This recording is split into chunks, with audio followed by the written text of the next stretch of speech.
Salamlar. Bugün sizi Elxan Elatlı'nın məncə ən gərgin detektiv romanlarından biri olan Dilənçi Qadının Sırrının sirri dünyasına aparacağım. Gəlin bu heyrətamiz hekayənin dərinliklərinə birlikdə baş vuraq, görək nələr baş verir. Elə başdan əsas sualı qoyaq ortaya. Yəni, ilk baxışdan heç nəyi olmayan, küçədə yaşayan adi bir dilənçi qadın, o özündə hansı böyük, hansı təhlükəli sirri gizlədə bilər axı? Bax, məhz bu sual bütün hadisələrin mərkəzində dayanır və inanın ki, bizi sona qədər rahat buraxmır. Hər şey necə başlayır? Qəhrəmanımızın mükəmməl görünən o həyatı var, ha. Bax, o həyatın bir anda darmadağın olmasıyla. Gəlin, o ilk həlledici ana birlikdə nəzər salaq. Deməli, hekayəmizin mərkəzində Hakan Pektaş adlı bir iş adamı dayanır. Hər şey əladır, həyatı rahat, dəbdəbəli, amma bir gün oğlunu qaçıran adamın müəmmalı şəkildə ölməsi ilə bütün həyatı, bütün dünyası bir kabusa çevrilir. Və bu sadəcə bir başlanğıcdır. Əslində çox daha böyük sirlərin qapısını açır. Yaxşı, bəs bu mürəkkəb tapmacada kimlər var? Gəlin, hekayənin əsas fiqurları ilə tanış olaq. Biləsiniz ki, hər birinin bu hekayədə öz rolu, öz sirri var. Bax, bu Hakan Pektaşdır. Kənardan baxanda varlı, hörmətli, uğurlu bir iş adamı. Amma bu mükəmməl maskanın arxasında keçmişdə verdiyi qərarların kabusları gizlənir. Və indi o kabuslar onu bir-bir təqib etməyə başlayıb. Bu isə Gülsəvərdir, Hakanın həyat yoldaşı. Onun reallığı elə öz evinin içindəki sirlərlə üzləşdikcə parçalanmağa başlayır. Güvəndiyi, inandığı hər şeyin əslində böyük bir yalan olduğunu anlamaq üzrədir. Və səhnəyə təcrübəli müstəntiq Polkovnik Qasımlı daxil olur. O, bu işin heç də göründüyü kimi sadə olmadığına əmindir. Hiss edir ki, Hakan çox vacib bir şeyi gizlədir və bu sirrin sonuna qədər getməyə də qərarlıdır. İndi isə gəlin birbaşa kitabın səhifələrinə keçid alaq. O gərginliyi, o həyəcanı özümüz yaşayaq.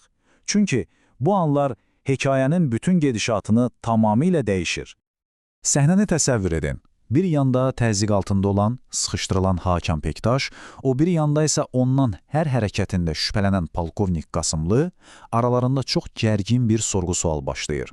Və bu dialoq əslində daha böyük bir oyunun ilk siqnallarını verir.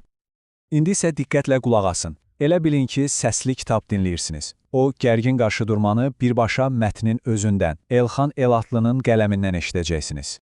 Diyalogdakı o gərginliyi hiss elədiniz, hə? Polkovnikin o soyuqqanlı, iti sualları Hakanın bütün müdafiəsini necə də darmadağın edir. Bax, bu sadəcə başlanğıcdır. Ağılla hisslərin mübarizəsinin, belə deyək, hələ ilk raundudur. İndi isə diqqətimizi hekayənin digər vacib bir anına yönəldək.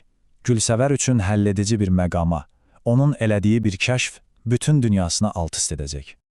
İndi yenidən kitabın səhifələrinə dönürük. Bu dəfə şəxsi bir böhran anını, Gülsəvərin yaşadığı o dəhşətli sarsıntını dinləyəcəyik. Bir anlıq təsəvvür edin. Gülsəvərin yaşadığı şoku, qorxunu və şübhəni. Həyat yoldaşının zibilə atdığı bir torbadan çıxan küllü miqdarda pul. Bu pul haradandır? Nə üçün gizlədilir? Məhz bu an onun üçün hər şeyin dəyişdiyi o andır. Bilirsiniz, bu hekayə sadəcə bir cinayət haqqında deyil. Bu, həm də sirlərin ağır bədəli haqqındadır. Yalanların insanı öz həqiqətindən necə uzaqlaşdırdığı, taleləri necə məhv etdiyi haqqındadır. Romanın əsas mövzusu elə bil ki, bu cümlədə gizlidir. İnsan niyə yalan danışır? Bəzən qorxudan, bəzən isə bir dəfə itirdiyin şərəfi geri qaytarmaq mümkün olmadığı üçün Hakanın hekayəsi yalanların insanı öz mənəviyyatından, özündən necə uzaqlaşdırdığının canlı bir nümunəsidir. Hikayə irəlilədikcə aydın olur ki, heç kim məsum deyil.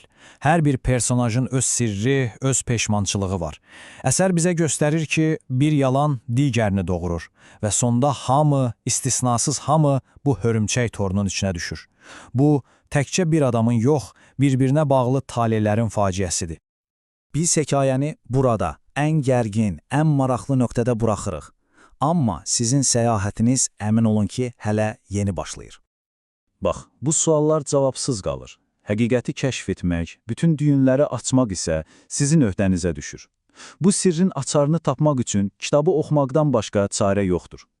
Əgər bu cür ədəbi söhbətlər, kitabların səsli formada ən maraqlı hissələrini dinləmək sizin üçün maraqlıdırsa, o zaman sizi Sətiraltı YouTube kanalına dəvət edirik. Bizi dinlədiyiniz üçün çox sağ olun. Kanalımıza abunə olmağı və yeni təhlillərdən dərhal xəbərdar olmaq üçün o zınqrov işarəsini, yəni bildirişləri aktivləşdirməyi unutmayın və ən əsası, növbəti dəfə hansı kitabların səsli parçalarını eşitmək istədiyinizi şərhlərdə mütləq bizə yazın, çünki sizin fikirləriniz bizim üçün çox dəyərlidir. Həmçinin, əgər kitabların PDF formatını da istəyirsinizsə, bunu da bizə bildirin. Növbəti təhlildə görüşənədək.